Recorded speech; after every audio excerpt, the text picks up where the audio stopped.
सोनू महाराज जी के भजन व प्रवचन सुनने के लिए चैनल को सब्सक्राइब करें, बेल आइकन को जरूर दबाएं, शेयर करें, कमेंट करें, लाइक तो जरूर करें।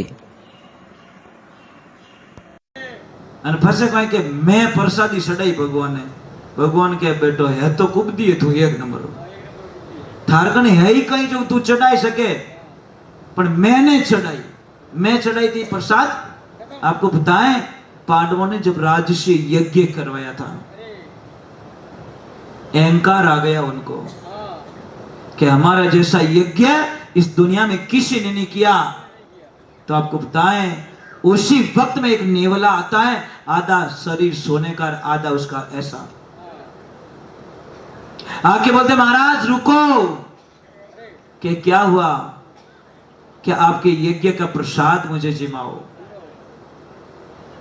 अगर आपने सचमुच में महायज्ञ किया है तो मेरा आधा शरीर है सोने का, वो पूरा शरीर सोने का बन जाए तो मान लेना कि आपका यज्ञ सफल हो चुका है, नहीं तो आपका यज्ञ नहीं हुआ सफल।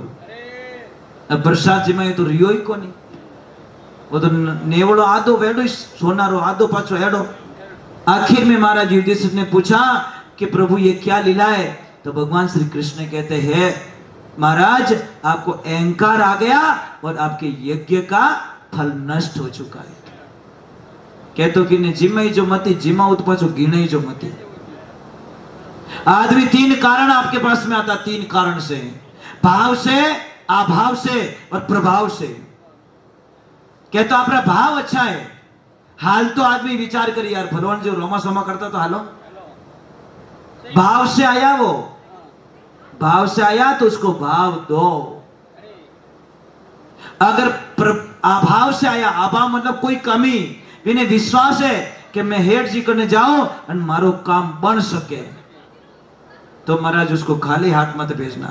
रेवी जीती हेल्प कर, जो जरूरी नहीं है कि भाई तू आएगो मैं तने मना नहीं करूं, ले 10,000 नहीं मैं 5,000 ही थने दूं, पर आप भाव कभी मत राखजो कि वो तो पहले ही लेके दिए ही को नहीं, हमें बड़े कहीं दे। मैं मजाक नहीं कर रहा हूं महाराज, ये भाव कभी मत रखो।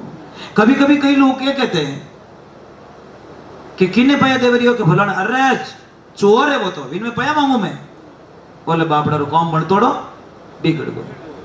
महाराज आपके दो शब्दों से हो सकता है उसके बहुत इमरजेंसी थी और सच में पैसों की जरूरत थी, कोई हॉस्पिटल में भर्ती था और आपके दो शब्दों से उस आदमी ने पैसे नहीं दिए और उसकी जान चली गई, उसका पाप आपके खाते में चढ़ चुका है। समझ में आया कि नहीं आया? कि नहीं आया? पर नहीं, अब तो ताको घणो राखो महाराज। कोई राजा आए हुए सभी को प्रसाद जमाता था। एक दिन प्रसाद चल रहा है, प्रसाद बन रहा है, ऊपर से चील जाती है, चील के मुंह में सांप, और जब ऊपर होके निकला तो सांप के मुंह से जहर गिर गया अंदर।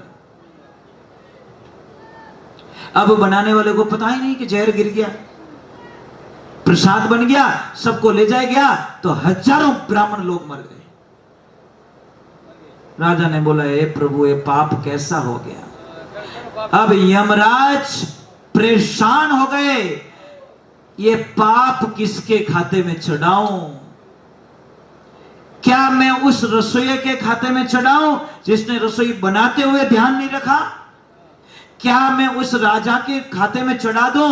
उस राजा ने प्रसाद नहीं बनवाया होता तो ये नहीं होता। क्या मैं उस सांप के खाते में चढ़ाऊं जिस सांप ने जहर दे के सबको मार डाला?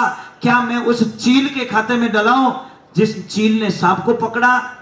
यमराज बोल रहे किसी के खाते में नहीं जा रहा यह पाप। चित्रगुप्त बोलता है कि प्रभु कोई तो करना पड़ेगा, हजारों ब्राह्मण लोग मर चुके हैं, किसी को तो यह भारा देना ही पड़ेगा। यमराज जी ने बोला थोड़ा रुक, वक्त आएगा। एक दिन समय का संजोग, पनघट पे माता बहने पानी भर रही थी और ब्राह्मणों का टोला आया और आती ब्राह्मणों ने बोला कि इस नगरी में एक राजा है, वो सब ब्राह्मणों को प्रसाद जिमाता है, उसका एड्रेस कोई बता सकता है? तो सारी माता बहनें चुप हो गई, पर एक माता बहन बोली मैं जानती हूं, मैं बताती हूं आपको रास्ता, कि इधर से जाना, इधर आगे आगे जाके राजा का महल आएगा और वो आपको प्रसाद जिमा लेगा। जैसे ब्राह्मण देवता की भगवान थारो भलो करे, पर वहां पे गई, पीछे से आवाज लगाई उस भाई ने कि रुको रुको रुको रुको, एक बात ध्यान से सुन लेना, वो राजा प्रसाद तो जिमाता है पर प्रसाद में जहर दे के सबको मार देता है, ये ध्यान रखना। वो राजा बड़ा पापी है। और जैसे ये शब्द भाई ने बोले, यमराज ने बोला मिल गया कि क्या, कि किसके खाते में डालना, मिल गया कि कौन, कि इस भाई के खाते में चला गया। क्योंकि एक तो राजा में मुसीबत पड़ी और इसको आनंद आ रहा है, ये हंस रही है। और किन्हें मुसीबत पड़े और अगर आप हंस लिया, दांत काट दिया, तो वो हंस लीजो आपके खाता में वो बैलेंस आ चुका है। किसकी मुसीबत पे हंसना नहीं चाहिए, आपको दुख फीलिंग होना चाहिए कि भगवान कैडी मुसीबत पड़ी रे सांवरा, इनमें एडी मुसीबत नहीं पड़नी चाहिए। अब तो क्या नहीं इन्हें तो पढ़नी चाहिए। ये भाई तू इन्हें सहायता नहीं कर सकते, इन्हें महाराज ऐसे मत करो। बोले माता पिता गुरुदेव